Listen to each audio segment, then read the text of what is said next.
वटे यतिवरा महावाक्य जनार्दन सच्चिदानंद त्वं शरणं ब्रजेश यादवेन्द्रं दयादाता पुंडरीक्षा क्षीरसागर शयनम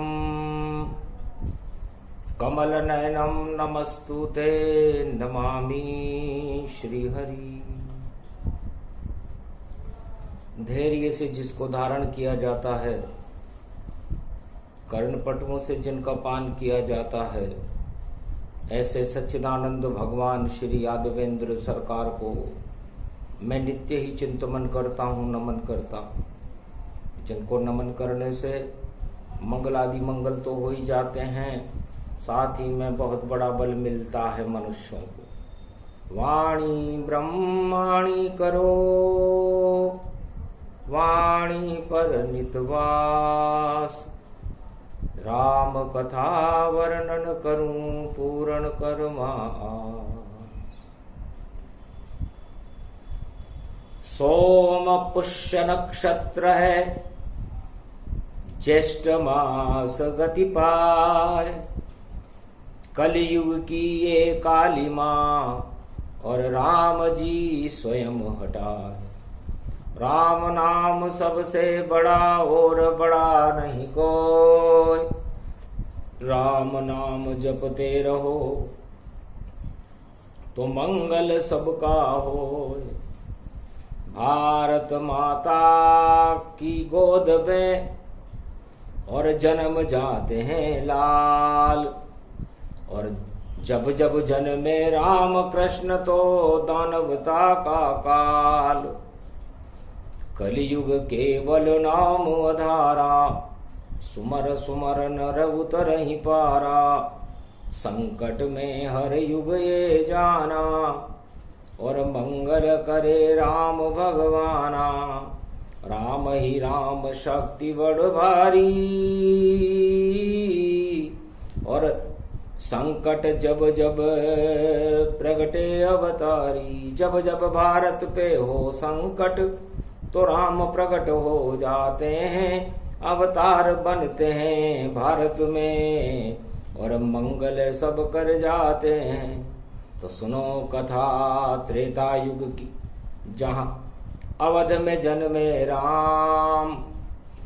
रावण का आतंकवाद था और राम थे पुष्प समान। पुष्य नक्षत्र चैत्र शुक्ल पक्ष रामनवमी को भगवान मर्यादा पुरुषोत्तम राम का जन्म हुआ। कलयुग में आज भी सोमवार पुष्य नक्षत्र है, और पुष्य नक्षत्र सभी दुखों को हटाने में और भारत माता का भार हटाने में सर्व सक्षम है। भारत भगवान की भूमि है, देवताओं की भूमि है, आर्यावर्त है, और चारों युगों में सबसे ज्यादा संकट भारत पर ही आते। दानवतावादी शक्तियां भारत को झकझोर करके रख देती हैं, तब भगवान भी आश्चर्यचकित हो जाते हैं कि करें तो क्या करें और नहीं करें तो क्या नहीं करें। हिरणाक्ष नाम का दैत्य देखो, और दो भाई वहां प्रगटाए थे, और सारी पृथ्वी को ले गया समुद्र के तह में और विष्टाकोट लगाए थे। सोचो, सारी पृथ्वी पर ही आक्रमण कर दिया, भारत नहीं सारी पृथ्वी, और समस्त पृथ्वी को समुद्र के नीचे पाताल में ले जाकर के चारों तरफ एक दुर्गंध विष्टा का कोट लगा लिया, ताकि कोई भी शक्ति उस दुर्गंध को पार करके उस राक्षस तक पहुंच ही नहीं सकी। लेकिन एक पल में ही विष्णु ने और लिया बड़ा अवतार, और मार दिया दांतों से अपने, और दुष्ट हिरणाक्ष किया संहार, और उस दुष्ट हिरणाक्ष राक्षस का संहार करके पृथ्वी को वापस भूमंडल पर लेकर आए। त्रेता में इससे भी बड़ा षड्यंत्र हुआ। आतंकवादी रावण ये चाहता था कि युद्ध से पहले ही विजय और लंकापति हो जाए। क्या था वह षड्यंत्र अब, और शिव जी रहे सुनाए। भगवान शंकर उमा जी से कहते हैं कि रावण मेरा भक्त था, मेरा शिष्य था। सोने की लंका में प्रकृति नहीं थी और वह प्रकृति का अनुसंधान कर रहा था कि ये प्रकृति कहां होती है। तो सबसे ज्यादा प्रकृति और ऋतु भारत में होए, पूरे मृत्यु लोक में और कहीं नहीं होए। ये 3 तरह की ऋतुएं, शरद ऋतु, ग्रीष्म ऋतु, वर्षा ऋतु, बसंत ऋतु, ये ऋतुएं भारत में ही होती हैं।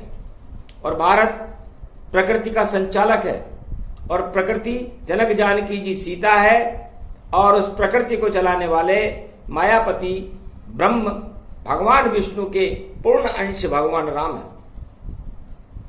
द्वापर युग में प्रकृति राधे रानी होती है और भगवान कृष्ण उसके संरक्षक अर्धनारीश्वर स्वरूप होते हैं जो अपने हृदय में ही रखते हैं। तो कोई भी दानवतावादी शक्तियां चारों युगों में प्रकृति और पृथ्वी को नष्ट करने का षड्यंत्र रचती है। चारों युगों में ही ऐसा और अक्सर होता रहता है। और कलयुग में भी कोराना सारे जगत में रोता है। सारा जगत ही रो रहा और कोराना गया छाए। ये भी षड्यंत्र है दानवता का जिसे दानव दिए रचाए। दानवता ने ये षड्यंत्र कलयुग में भी रचा। लेकिन कथा सुनो अब पंचवटी की, अरण्य कांड प्रसंग सुनो। अरण्य कांड का मतलब है उमा जी जंगल। तो भारत जंगल और इस प्राणवायु से सुरक्षित है।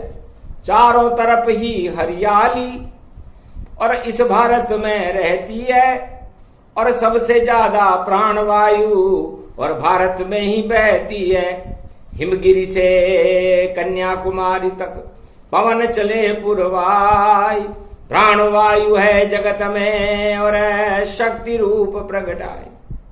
तो भगवान मर्यादा पुरुषोत्तम राम भी पंचवटी में, अरण्य कांड में, जंगल में, पंचवटी नासिक में ईश्वर शक्ति की आराधना कर रहे थे।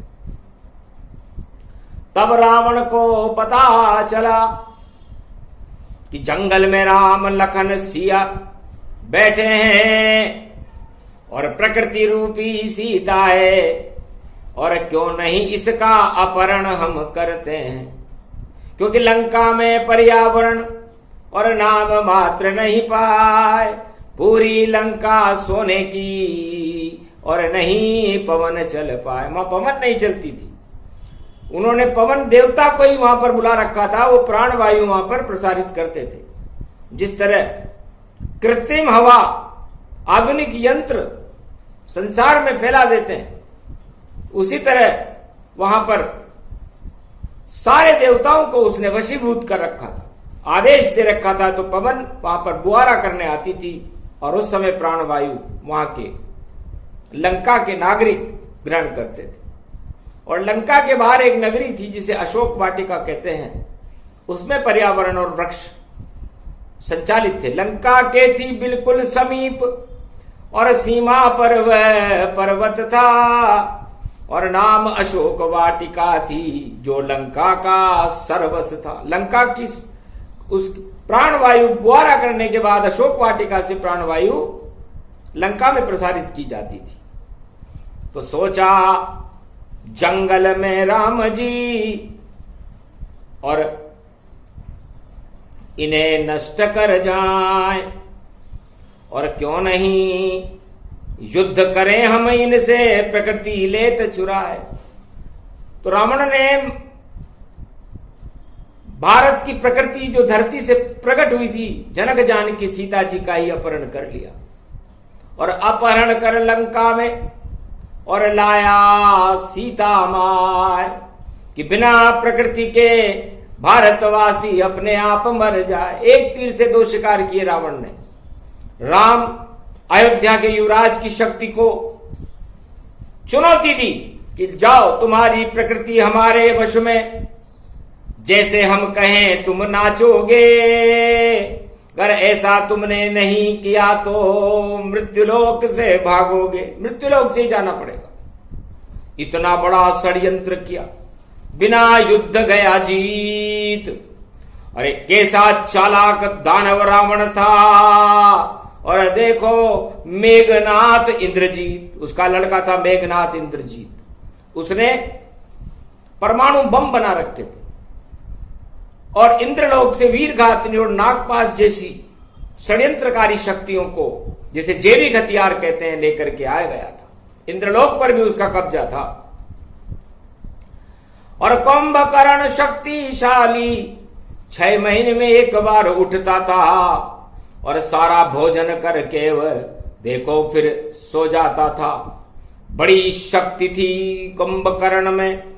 और देखो लंक विशाल, और सीता का कर लिया अपहरण, प्रकृति रूपों का, प्रकृति का ही अपहरण कर ले तो कितना बड़ा षड्यंत्र उस समय रचा गया था। इस समय कोरोना का षड्यंत्र है कलयुग में, उस समय प्रकृति का अपहरण कर लिया। बिना युद्ध के विजेता और रावण बनना चाह, और सुपर्णखा के अंदर देखो विषाणु प्रगटाए। उस समय बंदरों में एक रोग होता था एड्स, शुक्राचार्य ने इसका बंदरों पर प्रयोग किया था। उस कीटाणु को सुपर्णखा की नाक में और करा दिया शुक्राचार्य प्रवेश, और कहा रावण ने सुपर्णखा से करो पंचवटी में प्रवेश। और मुख चुंबन राम सिया के और लखन ले लो ताय, जैसे ही कीटाणु घुसेंगे वहीं सभी मर जाए। ये सारे लोग वहीं मर जाएंगे, न युद्ध होगा और हम विजेता बन जाएंगे और संपूर्ण त्रिलोक पर हमारा साम्राज्य कायम हो जाएगा। लेकिन ऐसा हो नहीं सका। लक्ष्मण ने नाक वहां काटी थी और कुशाव्रत गोदावरी कुंड में, और देखो वो नाक वहां फेंकी थी, आज तलक पता नहीं और कहां विषाणु जाए। पंचवटी तो बड़ी शक्ति है, नासिक रूप दिखाए। जब गोदावरी में सुपर्णखा की नाक कटी तो उस जगह का नाम पंचवटी का नासिक हो गया, क्योंकि नाक में जितने कीटाणु थे और हो गए सारे भस्म। और गोदावरी धन्य अमृत है जो गौतम ऋषि का अंश, गौतम ऋषि ने अपने कमंडल से उस गोदावरी को निकाला। वहां पर कोई कोरोना या किसी भी तरह का रोगाणु उस जगह चल नहीं सकता। पूरे भारत देश में और रोग नहीं करे प्रवेश। और बड़ी हार रावण हुई, मच गए लंक कलेश। नाक कान काट कर मनो चुनौती दीन, और लंकापति घबरा गया। अब तो युद्ध, अब तो युद्ध होगा, क्योंकि चालें दोनों बेकार हुई। पर सीता अशोक वाटिका है और निश्चित लेने आए राम, और ये कपट रूप ताटिका है। तो वहीं पे राम को बंदी बना लेंगे, लक्ष्मण को बंदी बना लेंगे। इसलिए सारी सेना तैयार करी और प्रकृति लई चुराए। तो जितने भी दानवतावादी लोग होते हैं सबसे पहले प्रकृति पर संहार करते हैं। चारों युगों में ये वेद प्रमाण है, चाहे वो द्वापर का महाभारत हो, चाहे वो राम रावण का युद्ध हो, चाहे वह पृथ्वी को चुरा कर ले जाना हिरण्याक्ष की करतूत हो। समस्त मानवता को खतरे में डालने के लिए, प्रकृति को वशीभूत करने के लिए पर्यावरण को बिगाड़ा जाता है। और कलयुग में भी कुछ दानवतावादी शक्तियां ऐसा ही कर रही है। लेकिन ये था अरण्य कांड, जंगल का रूप दिखाता है। और ये पंच तत्व है पंचवटी, इसमें अमृत प्रगटाता है। तो हमारा ये शरीर भी पंच तत्वों से बनी हुई पंचवटी है। और इस पर ये 10 इंद्रियों के जो रावण हैं, रस के जो भोग हैं, वो इस आत्मा पर हमला करते हैं, इसको चुराना चाहते हैं और इसका मन ललचाते हैं। और मन ललचाने के बाद जब भोगों में चला जाता है तो मनुष्य के अंदर रोग पैदा हो जाते हैं और उस रोग से फिर वो मृत्यु को प्राप्त हो जाता है। त्रेता युग में इस चुनौती का सामना 3 व्यक्तियों ने किया। एक थे राम मर्यादा पुरुषोत्तम, एक थे लक्ष्मण और एक थी सीता। सीता आ गई अशोक वाटिका और राम चले किष्किंधा और सुग्रीव से कर ली मित्रता और बढ़ गया राम लखन का जोर। चारों ही तरफ अब शोर शोर हनुमान का शोर प्रगट आया है और सीता की खोज करने को देखो वानर सेना पहुंचाया है।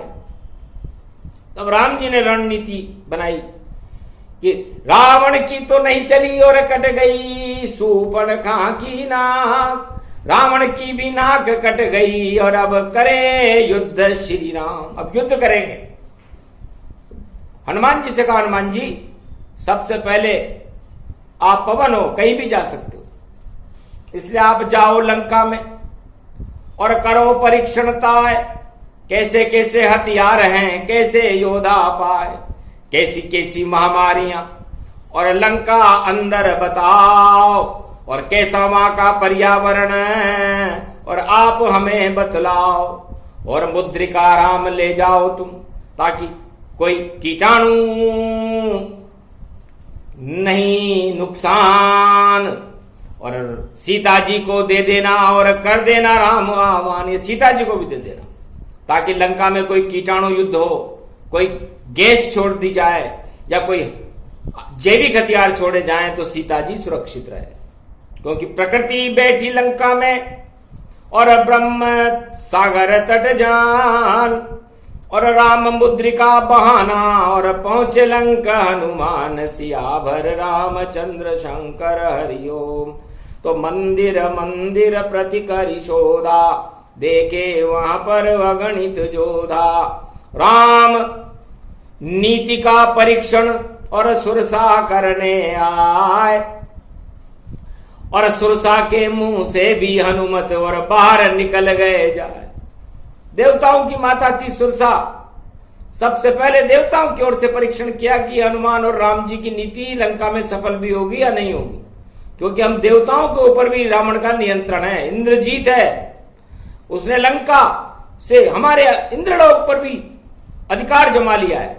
इसलिए ऐसा न हो कि राम चतुराई फैल हो और हनुमान फंस जाए। बड़ी शक्ति है, देव शक्ति है और इसको परीक्षण था, इसका परीक्षण करे। तब सुरसा आशीर्वाद दे, गई देव गति जान, धन्य धन्य हनुमान तुम और बुद्धि में बलवान है। हनुमान जी तुम धन्य हो, सुरसा माता तुम्हें आशीर्वाद देती है कि जाओ करो लंक प्रवेशा और राम राज भारत हो ऐसा, रावण मारा जाएगा इसमें संशय ना, आगे मिलेगी लंकनी उसको दो समझाए। ये लंका की राडार जानो सबका ही परीक्षण करती है, जो प्रवेश करता है लंका में उसको ये नष्ट कर देती है। तो हुआ युद्ध लंकनी से और पहुंच गए रे हनुमान, मुक्का मारा लंकनी और पहुंच गई शमशान। एक मुक्के में ही शमशान में पहुंच गई लंकनी और जाते जाते राम राम करने लगी। प्रभीषण नगर की जय सब काजा, हृदय राखी कौशलपुर राजा। और आशीर्वाद दिया कि जाओ अब लंका निश्चित रूप से पतन की ओर जाएगी, क्योंकि दुर्दिन दुर्गण शनि राहु और सारे ग्रह यहां आए और सारे छल पाखंड अब लंका से हट जाए। तब कूद गए लंका में और मसक समान रूप कपिधारा और पहुंचे लंका गढ़ पहुंचारा। मंदिर मंदिर प्रतिकरी शोधा, देखे वहां पर गणित जोधा। देखो अनेक आयुध दिखलाए और अनुष्ठान शिव शक्ति पाए। योधा से योधा बड़ भारी, ऐसी लंका शक्ति सारी। जगह जगह आयुध और अस्त्र शस्त्र भंडार और गर भारत के ऊपर चल जाए, घास उगे नहीं तार। 1.25 करोड़ वर्ष तक भी भारत में घास न उगे, इतने हथियार थे। एक एक मंदिर का, एक एक शक्ति का, वहां की पूरी सैन्य शक्ति का और पूरी रावण के बल का, कुंभकर्ण, मेघनाथ के बल का, मंदोदरी और विभीषण तक की शक्ति का परीक्षण हनुमान जी ने एक पल में ही कर लिया। अतुलित बल के धाम। अब ये सुंदर कांड है जहां लंक गए रे हनुमान। तो सबसे पहले सुंदर कांड होता है। सुंदर कांड में मन, जीव और आत्मा का मिलन होता है और हर मनुष्य के अंदर मन, जीव और आत्मा का मिलन हो जाए तो समझ लो उसको राम और सीता की कृपा मिल जाती है। हनुमान जी ने भी देखा कि राम की कृपा तो मुझ पर है, उनकी कृपा से मैं ये मुद्रिका लेकर सीता जी के पास अशोक वाटिका में आया हूं। अब सीता जी को जब ये अंगूठी दूंगा तो मुझ पर वो कैसे कृपा करेंगे। इसलिए सारे मंदिर शोध कर पहुंचे उस घर जाए जहां राम नाम अंकित भीतों पर और राम ध्वनि प्रगटाए था। भीतों पर राम नाम अंकित, तुलसी का पौधा अंदर था और ऐसा लंका में एक भवन, सुंदर भवन विभीषण था। पति पत्नी दोनों जपे राम सिया का नाम, धन्य धन्य लंका नगरी जहां राम भक्त एक जान। एक ही राम भक्त दर्शन दे दिए हनुमान ने, अरे धन्य विभीषण जान, लंका में तुम भाग्य हो और जपो राम का नाम। बहुत भाग्यशाली हो और मुझे भी तुम्हारे से पहला मिलन का प्रसंग अवसर प्राप्त हुआ। सोमवार पुष्य नक्षत्र था और हनुमान जी को विभीषण ने प्रणाम किया और कहा, अहो भाग हनुमान पधारे और मैं चरण लंक मेरे घर धारे, किस कारण लंका प्रगटाए तब रहस्य हनुमान सुनाए। कहाँ है वाटिका अशोक और कहाँ है सीता माय, राम नाम की मुद्रिका उसको दूंगा जाए। तब किया इशारा विभीषण ने, वह पर्वत जंगल जान, सोने की लंका के बाहर अशोक वाटिका मान। अक्षय कुमार वहां पहरा देता और त्रिजटा राक्षसी एक, और रावण के आगे सीता ने कभी न घुटने टेक। सीता जी ने रावण की सारी शक्तियां बेकार कर दी, घुटने ही नहीं टेके, रावण ने घुटने टेक दिए। वहां पर जाओ मुद्रिका देव तुम, करो राम का काम। और सुंदर कांड में हनुमान ने और पहुंचा अशोक वाटिका धाम। अशोक वाटिका में पहुंच गए और दीन मुद्रिका डार तब जनु अशोक वंगार, और हर्षित सीता हो गई चकित चितव मुदरी पहचानी। सोम पुष्य त्रेता महारानी, हनुमान और सीता का मिलन लंक में होए और माया ब्रह्म दोनों मिले तो सर्व सिद्धि गति जो। हनुमान जी को वरदान दिया सीता जी ने कि अष्ट सिद्ध नवनिधि करी दाता, असबर दीन जानकी माता। अब लंका में राम का डंका देव बजाए, भूख लगे तो वाटिका अशोक के तोड़ तोड़ फल खाए। माता मोए फल लागे तोरा और अक्षय कुमार रावण का छोरा, एक लात अक्षय पे घुमाई और प्राण गए सरमई पठाई। मेघनाद पहुंचा वहां ब्रह्म फांस लिया बांध और कंधे पर लेकर गए और राजमहल हनुमान। राजमहल में हनुमान जी को मेघनाथ ब्रह्म फांस में बांध कर ले गया।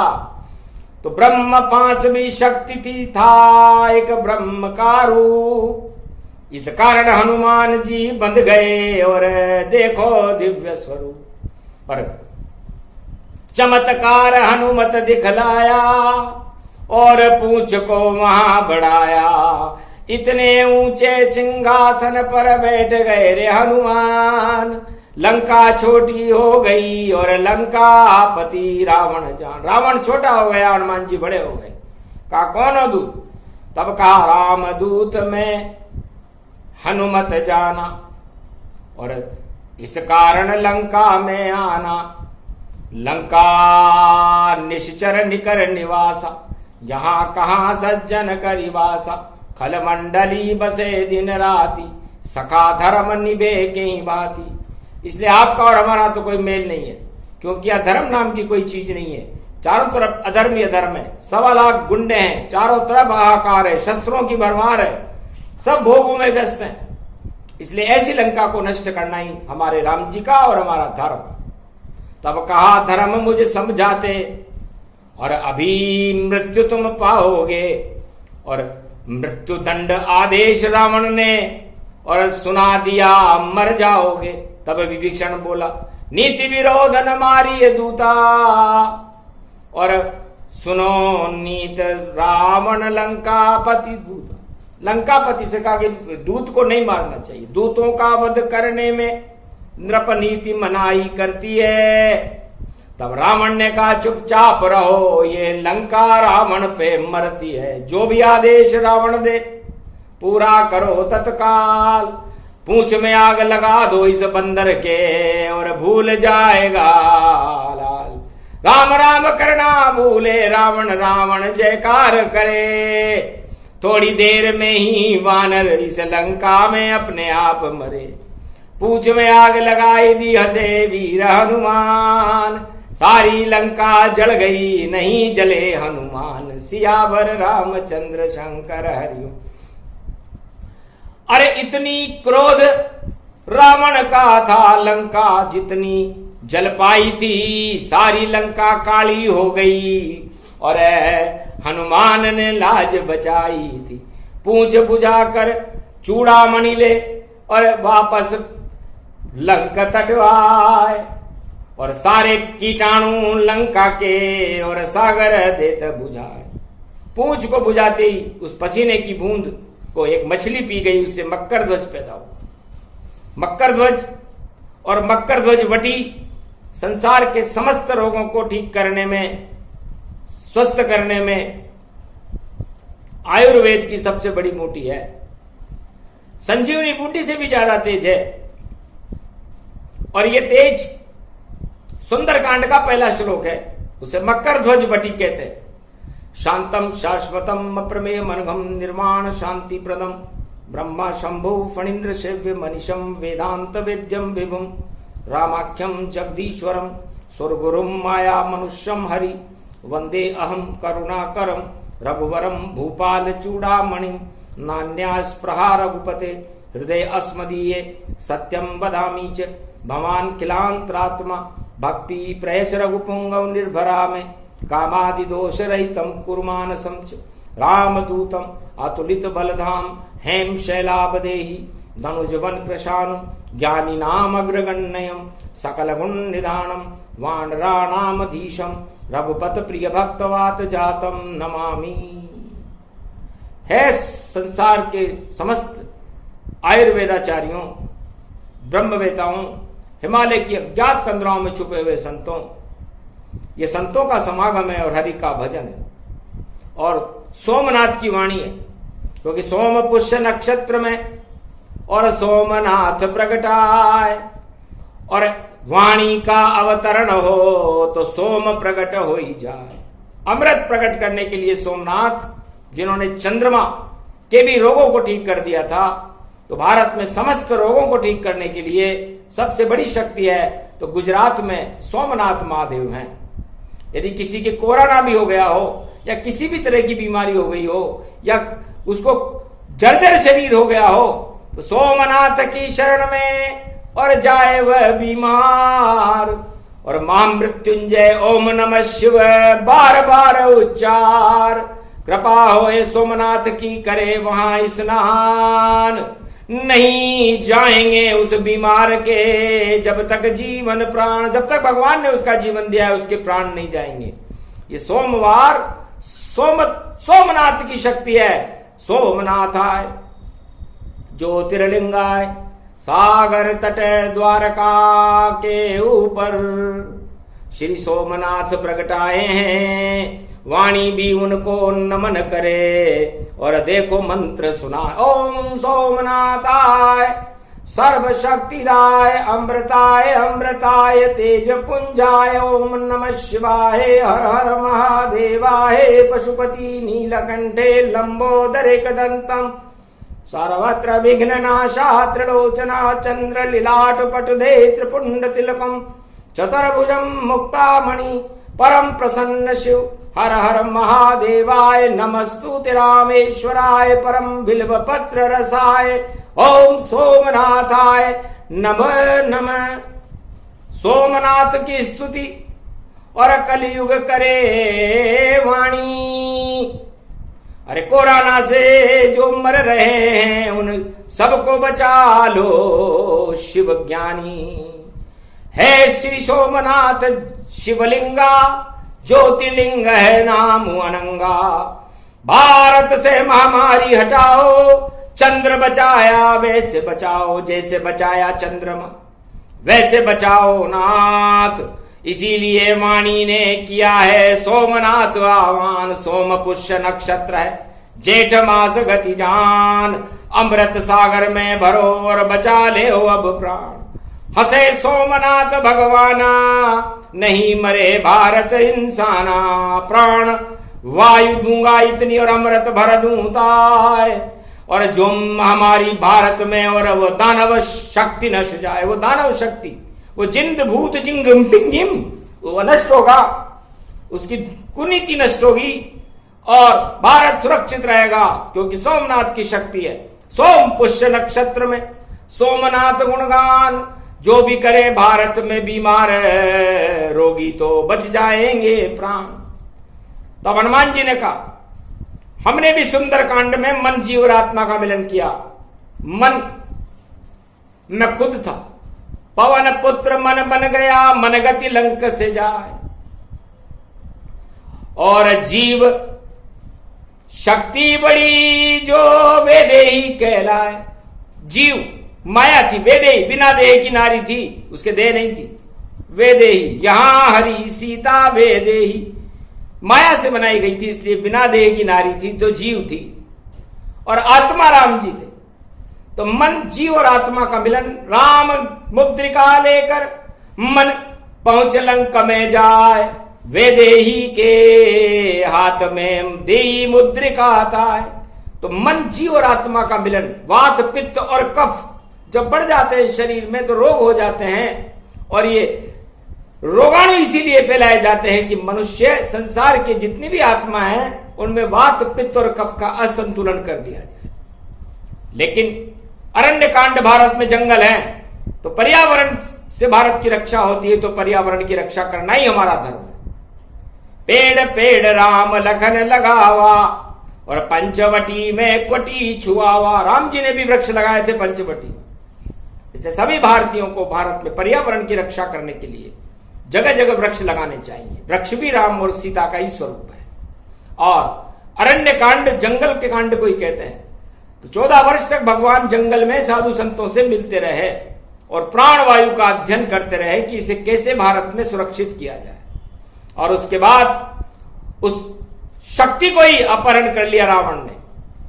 तब सुंदर कांड पहला श्लोक। और ये भी रोग हटाता है जो कर लेता कलयुग में इसका पाठ तो उसका रोग हट जाता है।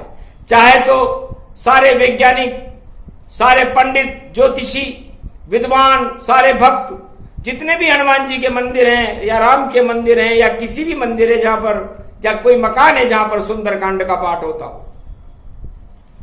और कोई कैसे भी करे रीझ भजे चाहे खीज भजे पर सुंदर कांड को पढ़ता हो। अगर उसको इतना नहीं आता हो तो पहला श्लोक ही पढ़ता हो तो सत्यम शिवम सुंदरम सुंदर कांड ये जान। और ये श्लोक तो अमर है और अमृत इसको मान। यही सोमनाथ स्तुति शांतम शांतम जान। जब भोरी प्रकोप हो जाए प्रकृति प्रकोप हो जाए महामारियों का प्रकोप हो जाए कोरोना जैसे कीटाणु संसार में घर घर में मृत्यु प्रदान करने के लिए खड़े हों तो उस समय सुंदर कांड के पहले श्लोक का पाठ करके और उस जल को अपने ऊपर छिड़क करके उसका पान कर लेना चाहिए। अमृत इसको मानिए और ये है सुंदर कांड। जब तक जीवन आपका और नहीं काल गतिमान, फिर काल आएगा ही नहीं आपका। ये शांतम श्लोक सबसे पहले हनुमान जी ने हिमालय पर्वत पर कैलाश पर पढ़ा था। हनुमान जी और गणेश जी दोनों पुत्र हैं, शंकर सुवन केशरी नंदन। ये पहरा देते हैं जब समाधि लगाते हैं हनुमान जी, तब हनुमान जी पहरा देते हैं और भगवान शंकर समाधि लगाते हैं, और यही मंत्र हनुमान जी वहां पर पढ़ते रहते हैं। अब इसके नीचे वो देश है जो एक कोरोना नाम की महामारी को फैलाता है। तो सोचो, हनुमान की गदा में और मुख में आया समाय, जैसे हनुमान जी ने सूरज को गाल में दबा लिया था, कलयुग में कोरोना को गाल में दबाने की तैयारी कर रहे हैं। और आज सोम पुष्य नक्षत्र है और उनका ही ये श्लोक है सुंदरकांड का, शांतम शाश्वतम अप्रमेय मनघम। तो कलयुग में कोरोना को और हनुमत गाल दबाए और चीन को चाब चाब कर टुकड़े टुकड़े पाए, ऐसा राक्षस देश है। और देखो दुष्ट सताए, सारी मानवता सिसक रही है, शर्म नहीं उसे आए। उस चांडाल व चौकड़ी और उसको मुंह में लेंगे दबाए। ये सुंदरकांड का श्लोक भारत वालों पढ़ो, आनंद कर पाए। चाहे आप कैसे भी संकट में हो, कैसी भी बीमारी आ गई हो, लेकिन सुंदरकांड के श्लोक को पढ़ते रहो, सारी बीमारियां भारत से अपने आप दूर हो जाएंगी। 1 अरब 40 करोड़ अगर इस मंत्र को रोजाना पढ़ लेंगे तो महामारी सब हट जाए और भारत में राम राज्य को भर लेंगे, अमृत भर देंगे सोमनाथ। ये वाणी सत्य बताती है। और कैसे युद्ध जीता मर्यादा पुरुषोत्तम राम ने, ये मंत्र शक्ति प्रकटाती है। तो हनुमान जी लंका में बाद में किया प्रवेश, और पहले ये मंत्र पढ़ा हनुमान ने तो कट गए कोटि कलेश। जामवंत के वचन सुहाए, उसके बाद ये आता है चौपाई कि जामवंत के वचन सुहाए। पर पहले हनुमान जी ने उस अमृत को अपने अंदर भर लिया था, ताकि लंका का जहर, लंका के कीटाणु, लंका की विनाशक शक्तियां हनुमान जी पर प्रकोप ही न कर सके। और एक एक भवन का शोधन करके आ गए थे, क्योंकि हर युग में हर देश सबसे पहले विपक्ष और उनकी शक्ति का अनुसंधान करता है कि इसका बल क्या है। तो अतुलित बल होते हुए भी राम जी ने लंका की शक्तियों का अनुसंधान करने के लिए हनुमान जी को भेजा था। राम मुद्रिका तो एक बहाना थी ताकि लोग समझ न सके, और सारे अनुसंधान को और राम को दिया सुनाए, तब जाकर के युद्ध नीति और सेतु बंद बनाए। तब जाके राम जी ने सेतु बंद बनाया, लंका में प्रवेश किया और लंका पर विजय प्राप्त की। लेकिन षड्यंत्र इतना रचा था रावण ने कि सारे भारत की प्राणवायु जनक जानकी सीता का ही अपहरण कर लिया, और सुपर्णखा जैसी सुंदरी को एड्स के कीटाणु प्रवेश करा करके राम और लक्ष्मण के चुंबन करने के लिए भेजा, ताकि न रहे बांस न बजे बांसुरी। लेकिन ऐसा हो नहीं सका। अखंड ब्रह्मचारी राम, एक नारी एक ब्रह्मचारी, और लखन ब्रह्म व्रत जान। नाक काट दी सुपर्णखा की और स्वीकार चुनौती जान। तो हम इस चीन की चुनौती को स्वीकार करती है वाणी और हनुमान जी। और सोमनाथ महादेव की जितनी तेरी चालाकी है, और चला सके तो चला ले चीन, अब तो तेरी सारी शक्ति कर देंगे हम ही गमगीन। सूरज को जो गाल दबावे वो कोरोना को गाल दबावेगा, और कलयुग में भारत की रक्षा करने और हनुमान खुद आवेगा। या सुंदरकांड का ये श्लोक या सोमनाथ प्रगटावेगा, पर भारत का बाल न बाका होगा, सारा भारत बच जावेगा। तो ऐसी शक्ति है भारत में, जहां जन्म लेते भगवान। जय जय रामचंद्र और जय महावीर हनुमान। ऐसी शक्ति है भारत में। हे भारतीयों, आपका कल्याण हो, सोम पुष्य नक्षत्र में, और सब कुछ दिया सुनाए, अमृत भारत में बरसाया, और सुंदर कांड है भाई। ये सुंदर कांड बहुत शक्ति है भारत की, रामचरितमानस में अंकित है। इसका पहला श्लोक त्रिलोक की सभी महामारियों को नष्ट करने में सक्षम है, जड़ी बूटियों की भी जड़ी बूटी है। हनुमान जी ने इसी मंत्र के बल पर लंका में प्रवेश किया था और 7 समंदर कूद गए थे। तो ये क्या छोटी मोटी बीमारी है कोरोना।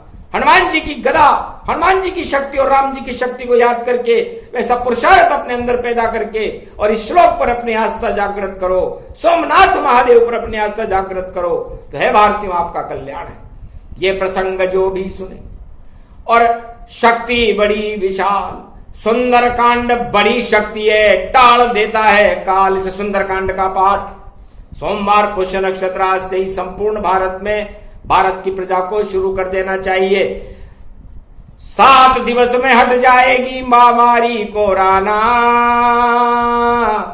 और सबक सिखा दें चीन को हम, ये बोल गए रे हनुमाना। जय हनुमान, जय श्री राम। ये प्रसंग जो भी सुने और होए भारत कल्याण, सोम पुष्य की वाणी है जो प्रगटा देती प्राण। बोलो जय श्री राम।